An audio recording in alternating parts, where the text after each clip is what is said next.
Donc là, je vais vous faire un PowerPoint sur le côté du NDU Medical Center. C'est un projet qu'on a effectivement à côté de Beyrouth, à l'Ouézé. On l'avait présenté lors du dernier salon l'année dernière. Et aujourd'hui, on a eu la chance d'avoir notre client qui est passé nous voir sur le stand hier matin. Et le projet est actuellement en consultation d'entreprise au Liban. Donc c'est un hôpital qui fait environ 73 000 mètres carrés, 440 lits. C'est ce qu'on appelle donc un MCO, donc un médecine chirurgie obstétrique. Donc je vais vous montrer par le biais d'images que je vais vous passer un peu rapidement le travail et les réflexions que l'on a avec la partie du pôle santé chez Sud. Donc là vous avez l'entrée principale du bâtiment. Donc voilà, ça c'est un travail que l'on fait avant d'entrer, donc se montrer effectivement à un moment donné l'accueil. On voit bien sur cette image. J'espère que vous voyez bien. Ouais. L'idée que l'on a, c'est surtout de travailler, effectivement Yann l'expliquera tout à l'heure, avec de l'éclairage naturel et artificiel. Nous, on travaille effectivement énormément avec l'éclairage naturel.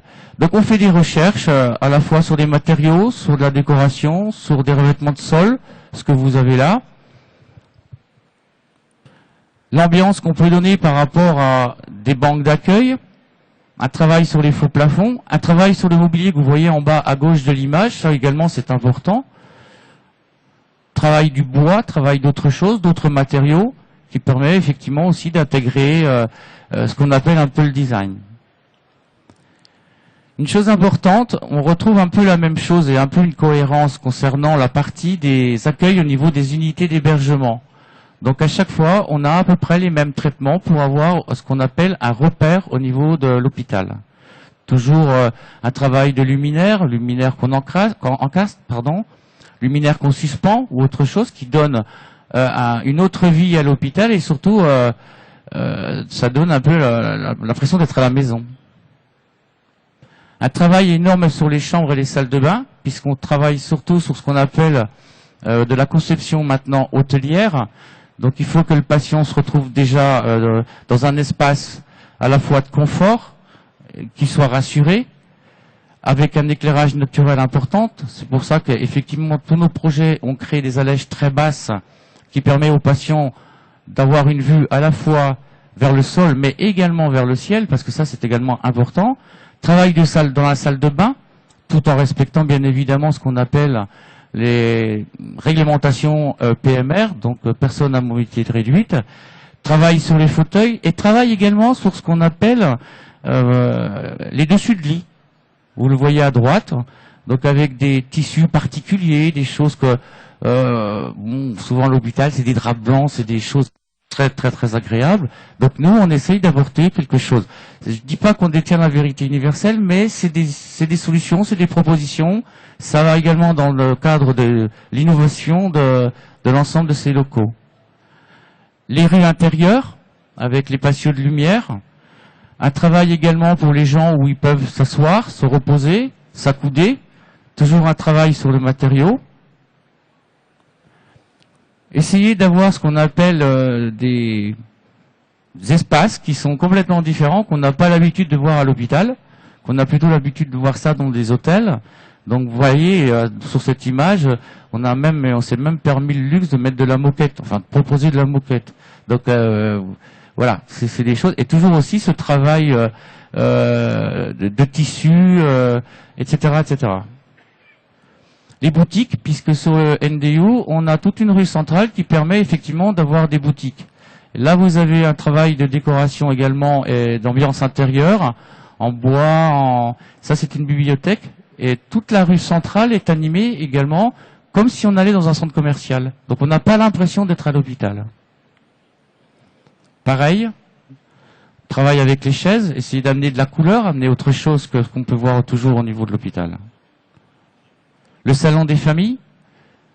Les salons des familles, on en trouve peu en France, mais dans les pays étrangers, effectivement, comme la famille se déplace beaucoup, donc il faut effectivement créer des espaces spécifiques à la famille. Et un autre exemple qui est le Medipôle Lyon-Villeurbanne. Là, c'est une rue centrale qui permet de faire un plan de repérage des faux plafonds, d'amener des choses un peu différentes. Un plan de repérage aussi au niveau des sols. On voit bien sur l'image du bas qu'il y a des petits cafés, il y a des petites boutiques. Donc tout ça s'identifie par des sols qui sont différents. Ça aussi, ça peut apporter des choses au niveau de l'ambiance intérieure.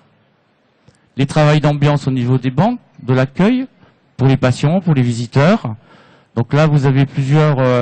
en point 1, c'est l'accès principal. Le point 2, c'est les espaces salons. Les espaces café-boutique que vous avez en point 3. Et il y a plusieurs accueils secondaires. Et à gauche, vous avez les ambiances. On va chercher des références et on essaye de les adapter à nos projets. Pareil, toujours un travail à la fois de matériaux, d'éclairage.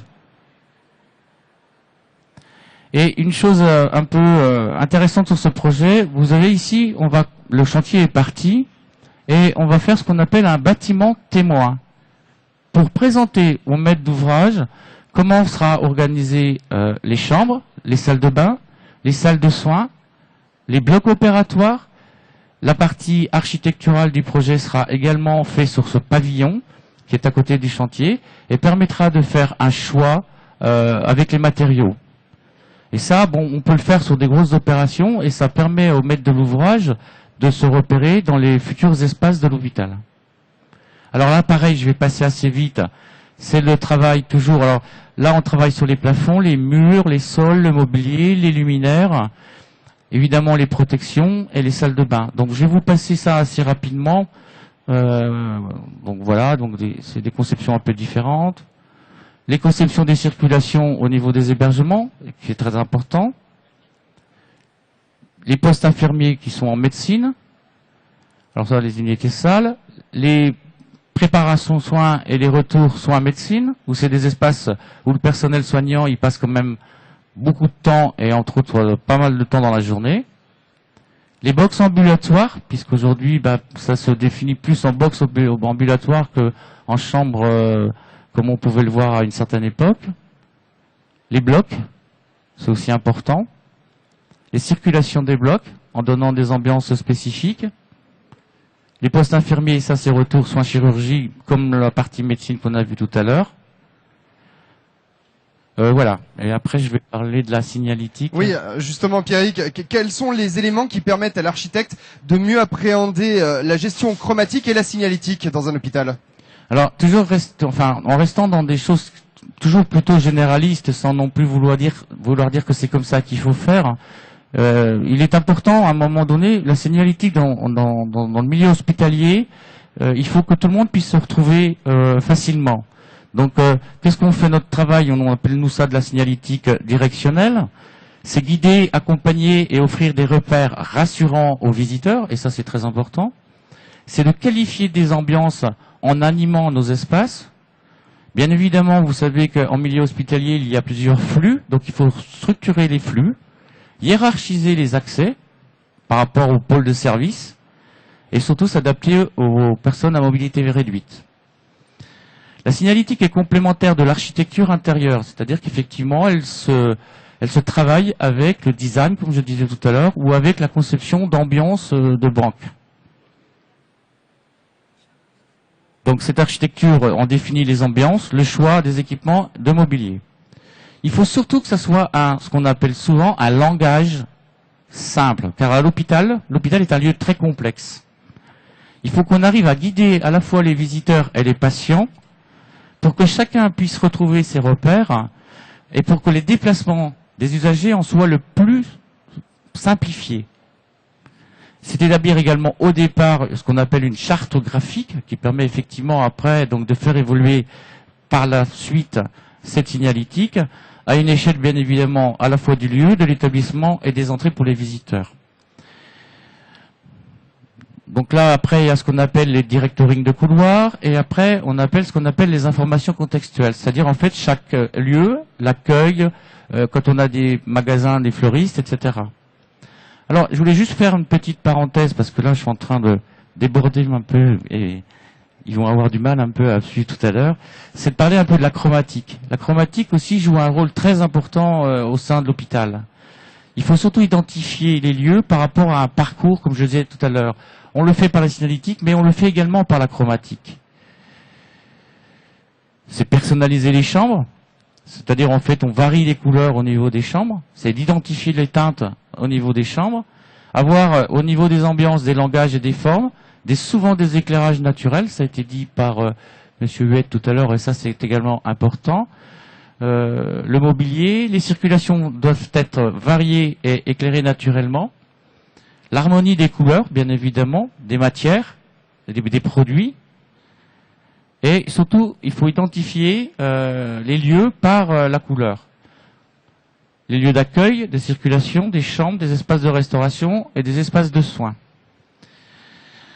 Je vais passer la parole après à Bernard et à Yann, parce que ce que l'on fait nous souvent, et c'est qu'on propose à nos maîtres d'ouvrage, quand on a des opérations, et c'est le cas par exemple du projet du Liban, on a travaillé sur le paysage environnemental, et on va vous expliquer, Bernard va vous expliquer un petit peu la conception des espaces verts au niveau hospitalier, et après de l'éclairage, en vous montrant des images, et il y a eu tout un travail de fait au niveau de l'éclairage.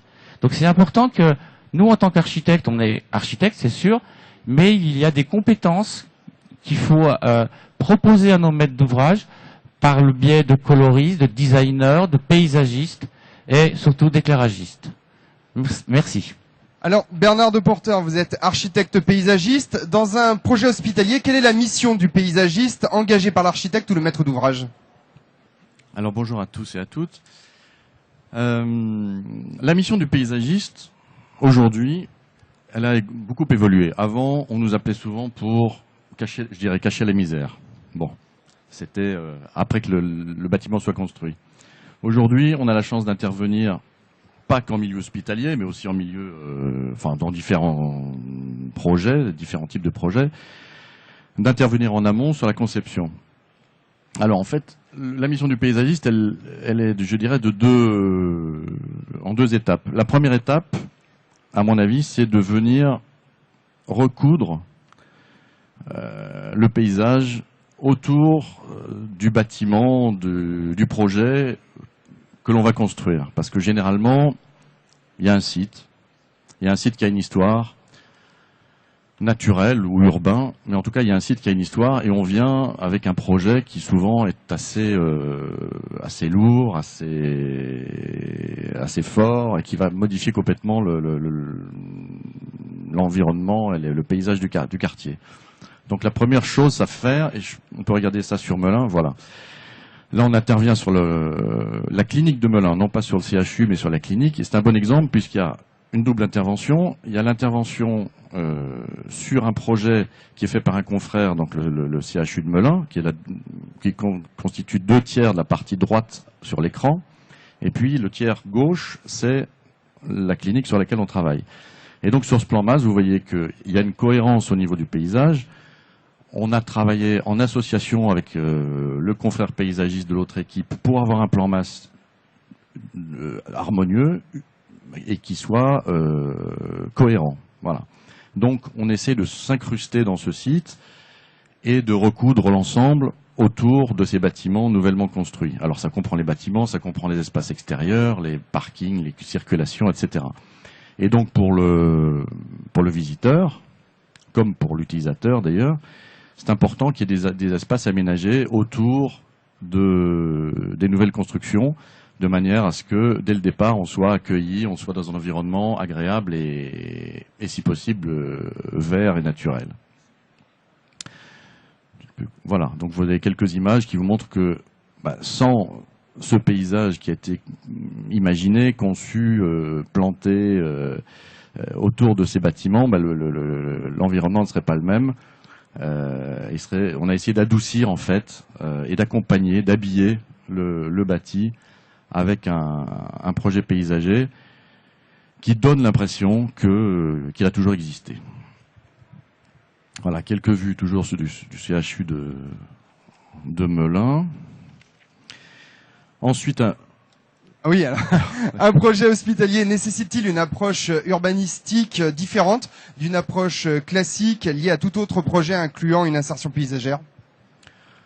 Alors, moi, moi, je pense pas qu'on soit, comment dirais-je, qu'il y ait une approche spécifique à avoir par rapport à un hôpital ou par rapport à un hôtel ou par rapport à un lotissement ou quoi que ce soit.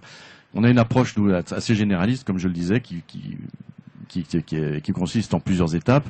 Effectivement, la première étape, c'est s'insérer dans un milieu, et puis ensuite de travailler plus dans le détail sur les espaces rapprochés, sur les espaces intérieurs. Alors, là, on peut pas vous montrer le plan masse parce que le concours n'est pas encore finalisé. C'est un projet qu'on a fait ensemble avec Sud Architecte et Concept 4 de Rabat. Là, on a travaillé, comme pour Beyrouth, vous allez le voir tout à l'heure, beaucoup bien sûr sur l'environnement, mais là on est dans un milieu semi-urbain, mais aussi sur les jardins intérieurs. Alors les jardins intérieurs, là pour le coup, il y a une approche spécifique par rapport à l'hôpital, puisqu'en fait l'idée c'est, au milieu de cette grosse masse de béton et de technologie, c'est d'apporter des respirations, d'apporter des espaces de vie, des espaces de bien-être, de réconfort, où les gens peuvent respirer un peu entre deux soins, ou les visiteurs qui viennent voir le malade, qui puissent trouver des endroits agréables pour se reposer, pour voir autre chose. La végétation a cette propriété de montrer la vie. Hein. Le végétal, c'est quand même important. C'est un élément vivant qui change au gré des saisons. Et donc, rien que ça, voir les saisons qui passent et voir des fleurs à certaines saisons, des feuilles qui tombent, et un éclairage spécifique pour les ambiances de nuit dont nous parlera Yann tout à l'heure. Voilà, c'est important. Ça permet, je dirais, d'humaniser l'hôpital. Ça permet, comme disait Pierrick, d'avoir un bâtiment qui soit plus un hôtel de soins plutôt qu'un hôpital. Alors là, voilà des images d'ambiance que l'on a prévues pour le projet de Rabat. Et comme vous voyez, on n'aurait pas mis le titre hôpital sur ces photos, vous n'auriez pas, je pense, pas imaginé que ça puisse s'insérer dans ce type d'équipement. Des jardins intérieurs, le travail sur les façades, c'est souvent un travail qu'on fait en partenariat avec l'architecte. Et puis, voilà, l'utilisation de matériaux, de bois, de pierre, de végétal, de texture. Je dirais, la réflexion est la même, puisqu'on travaille avec l'architecte, et la réflexion est la même que pour l'architecture d'intérieur que l'on imagine et que l'on conçoit à l'extérieur. Quels sont les repères vous permettant de réaliser l'insertion paysagère dans un environnement hospitalier ? Les repères. Alors déjà, les grands repères extérieurs, déjà, c'est le site existant, c'est l'environnement existant. Si je prends Beyrouth, par exemple, on peut passer le plan masse. Beyrouth, c'est un site magnifique. Pour ceux qui connaissent Beyrouth, c'est quand même c'est des montagnes qui tombent dans la mer, donc il y a peu d'espace libre, il y a une densité urbaine très forte, et donc tout projet est une espèce d'incrustation de bâti dans un environnement déjà très très bâti. Là, on a la chance d'avoir un terrain qui est relativement naturel sur la partie droite, qui est encore préservée. C'est une grande pinède, une lande avec une lande caractéristique de cette végétation qui orne les montagnes proches de Beyrouth. Et donc l'hôpital, c'est un gros pavé. Vous le voyez pas là, mais c'est un gros pavé. Non, mais c'est un beau pavé, Pierrick. Mais c'est un gros pavé quand même, dans l'environnement. Et donc, rien que les terrassements, ça va générer quelques dizaines de milliers de mètres cubes qui vont profondément changer le site. Donc, il y a combien d'étages en sous-sol ? 6 étages en sous-sol, 4 étages hors sol. Voilà. Bon, pour vous dire, donc on s'incruste bien dans le site. Et donc la première action qu'on a, c'est de recoudre le paysage environnant sur l'hôpital de manière à ce qu'il s'insère le mieux possible dans l'environnement lorsqu'il sera en fonction. Et puis, comme je vous le disais tout à l'heure, il y a un travail sur les patios, puisque les patios, c'est des espaces de respiration, c'est des espaces clos de murs que l'on retrouve dans les riads notamment marocains, et on s'en est servi aussi en référentiel pour l'hôpital de Rabat. Et donc là, voilà, comme vous voyez, on est sur des jardins artificiels, des jardins sur dalles, puisqu'il y a des espaces construits dessous, où on essaye de travailler avec soin, avec beaucoup de détails sur ces lieux de respiration et de bien-être pour les utilisateurs. Est-ce qu'il existe un guideline pour le traitement paysager des projets hospitaliers, ou ce traitement dépend-il avant tout de vos échanges entre l'architecte et votre vision des espaces mis à votre disposition? D'abord, on essaie toujours de travailler avec, je dirais, la palette végétale que l'on trouve dans la région où on travaille, hein, si c'est le Liban, si c'est le Maroc, si c'est la France, bon voilà. Donc il y a une palette végétale qui varie. Et puis on essaye surtout de sélectionner des végétaux qui sont appropriés au lieu. Alors quand on est en espace extérieur, on peut se permettre de mettre des arbres et des arbustes avec un développement important. Lorsqu'on travaille sur des patios, on est obligé de travailler avec des végétaux spécifiques qui ont un développement racinaire qui est beaucoup moins important, avec des végétaux qui supportent l'ombre souvent, parce que dans ces patios, il n'y a pas énormément de lumière, mais quand même avec des végétaux aussi qui vont susciter, je dirais, l'émotion, qui soit une émotion olfactive, qui soit une émotion visuelle, qui fleurisse, qui apporte quelque chose. Donc et en plus, comme ce sont des petits espaces, comme je le disais, on essaie de travailler dans le détail, donc d'apporter des plantes qui suscite l'intérêt et que l'on ne trouve pas partout. Donc il y a une grosse sélection au niveau végétal sur chaque projet pour s'intégrer au mieux dans cet environnement complètement artificiel. Et quand on parle de conception, quelle est la place de l'écologie? La place de l'écologie, elle est partout, elle est permanente. Puisqu'aujourd'hui, tous les projets, je dirais, sont HQE, il y a une volonté et un souhait, et puis c'est tout à fait normal, et c'est dans l'air du temps, de travailler avec des méthodes beaucoup plus écologiques, c'est-à-dire de travailler avec des végétaux qui sont comment dirais-je, des végétaux locaux, hein, endémiques, d'éviter les traitements de produits chimiques, d'éviter comment dirais-je, des terres qui soient polluées. On a essayé d'intégrer, parfois aussi on essaie d'intégrer des ruches dans des équipements, donc d'apporter la vie, d'apporter tout ce qui peut faire que le jardin devienne un biotope et s'intègre dans l'environnement et dans le projet. On va passer le micro à Yann Etcheverry-Garay. Alors juste reprécisez-nous cette idée. Oui. Je l'ai mangé un petit peu au début de la conférence. Le nom de votre société? Le nom c'est Situ, enfin c'est un peu en anglais, mais bon, Ouest 2E si vous voulez, ça change pas. Comment définiriez-vous les spécificités de l'éclairage dans un établissement de santé? On a parlé des paysages, mais éclairez-nous par rapport à la lumière. Oui, alors la lumière. Quand on dit éclairage, on dit lumière. Quand on dit lumière, on dit ce qu'on voit. C'est-à-dire que la lumière, c'est quelque chose de physique, mais qui passe à travers notre œil et qui passe à travers notre cerveau. Donc, il y a forcément une connotation cognitive qui est impliquée. C'est-à-dire qu'au lieu de parler de vision, on devrait plutôt parler de perception, qui intègre cette composante cognitive. C'est très important parce que dans les hôpitaux, on va voir, il y a tout cet aspect psychologique de la lumière qui joue, ne serait-ce que dans les cycles circadiens ou dans le bien-être des patients.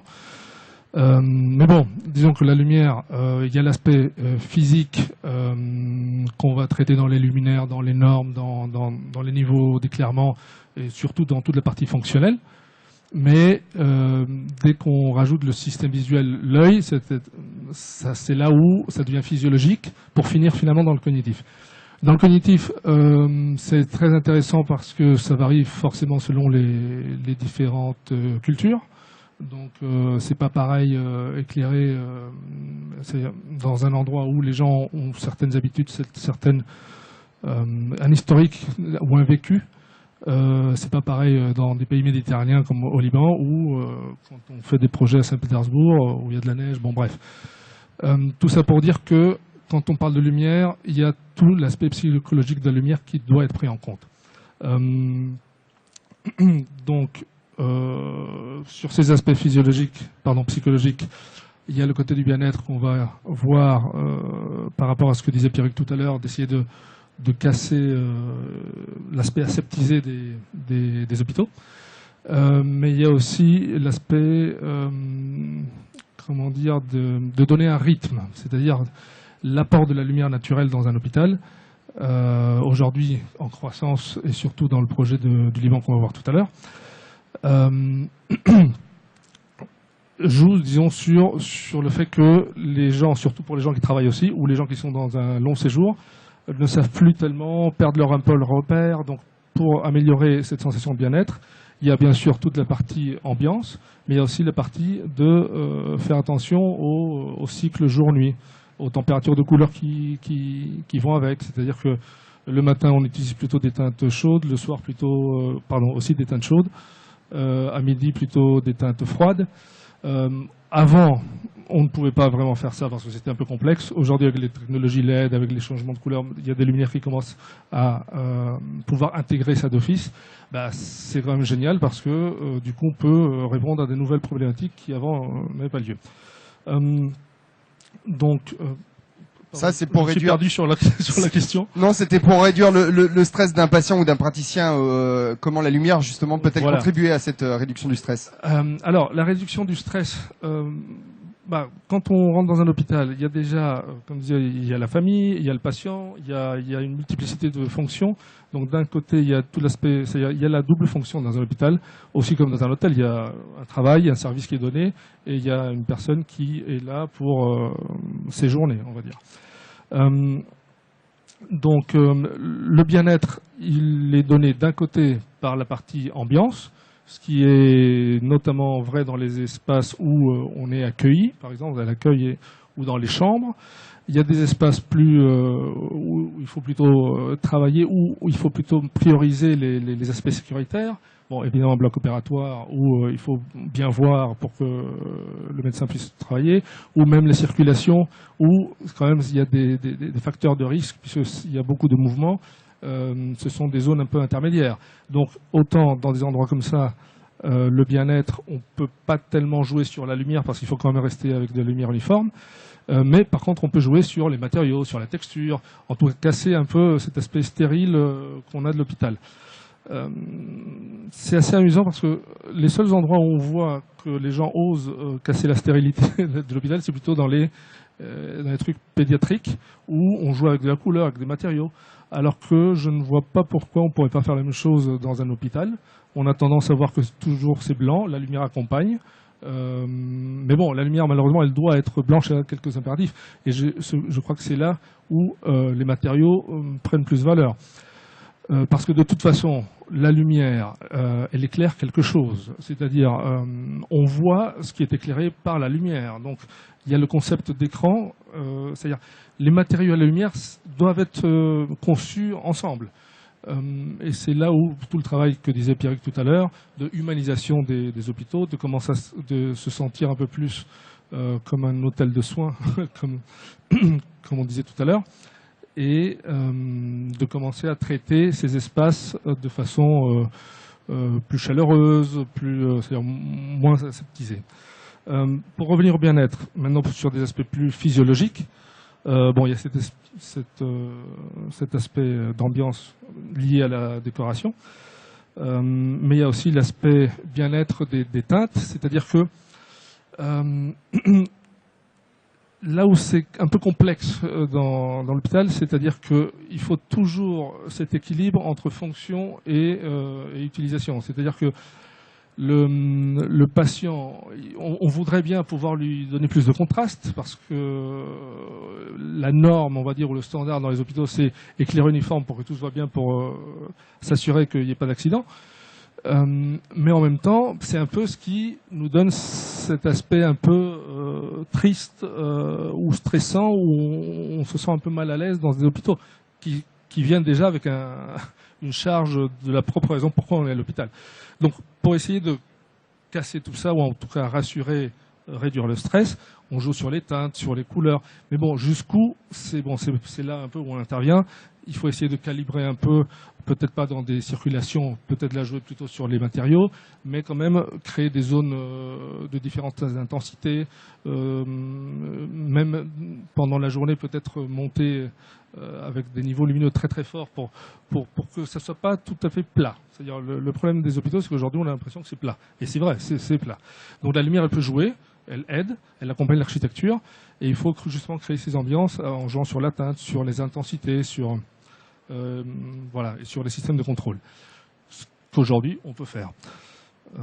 Alors, on parle beaucoup d'éclairage intérieur, et qu'en est-il de l'éclairage extérieur?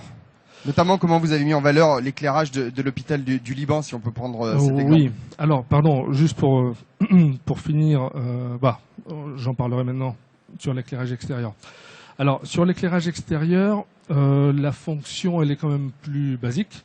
C'est surtout s'orienter, qui est aussi important à l'intérieur. Donc, ça rejoint un peu la signalétique dont parlait Pierre tout à l'heure. L'idée, c'est essayer que quand on arrive à l'hôpital, on n'est pas en train de... C'est-à-dire, on n'y va pas tous les jours, sauf les gens qui travaillent. Donc, quand on arrive, on sache plus ou moins où se trouve l'entrée, ne pas perdre de temps, surtout si on doit aller aux urgences. Donc, il y a forcément une hiérarchisation des accès qui doit être mis en valeur. Et il y a aussi... Donc, ça, c'est la partie fonctionnelle, on va dire, comment on arrive à l'hôpital. Et puis après, il y a la partie, à nouveau, ambiance, qui joue plutôt sur la partie paysage, tous les abords, ça l'implantation de l'hôpital dans son contexte, et aussi l'objet architectural lui-même, donc la mise en valeur du bâtiment. On verra maintenant dans le projet du Liban, il y a les deux justement, il y a toute une mise en valeur des accès, il y a aussi une mise en valeur de la végétation pour faire ressortir l'architecture. Donc, justement, dans le projet du Liban, je crois que c'est celui qu'on est en train de voir là. Bon, c'est un truc un peu global où on a fait des études précises. Oui, petit détail. Dans le projet du Liban, en plus, c'était les normes LEED, les normes américaines écologiques. Donc, du coup, il y avait tout un tas de contraintes techniques qu'on était obligé de mettre en place. Donc, bon, malheureusement, ces images servaient à illustrer plutôt ça. Donc, c'est pas tellement prévu pour la présentation d'aujourd'hui. Mais bref, en tout cas, on voit qu'il y a une hiérarchisation des espaces. L'idée, c'est de créer une orientation intuitive, c'est-à-dire que il y a la partie fonctionnelle au milieu où on voit qu'il y a plus de lumière parce qu'il y a des quais de chargement. Il y a l'accès principal. Tiens, Pierre, tu peux passer à la prochaine, qui est peut-être un plus... Voilà, ça c'est l'accès principal, où là, c'est pas forcément les mêmes personnes qui arrivent par là, c'est-à-dire que là, c'est pas une entrée aux urgences, l'entrée aux urgences se trouve derrière où il y a des niveaux d'éclairement très très forts, mais ici, c'est l'aspect un peu plus visible de l'objet, la façade, le travail de l'implantation dans son contexte, et on a justement joué sur la partie... comment dire, culturel, disons.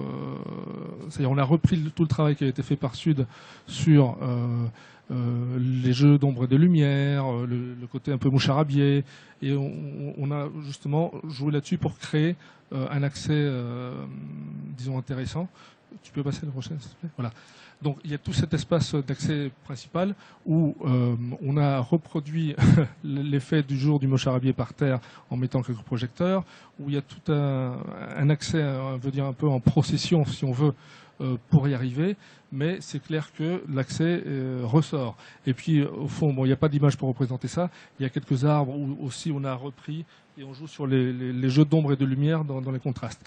Tout ça, c'est de la partie d'ambiance. C'est-à-dire que l'idée, c'est pas on arrive à l'hôpital, c'est on arrive peut-être plutôt à un espace plus proche à un hôtel, parce que toute la partie hospitalière, c'est-à-dire la partie fonctionnelle de l'hôpital, bon, elle est traitée dans une autre partie, où là, effectivement, on répond avec tous les aspects normatifs, niveau d'éclairement.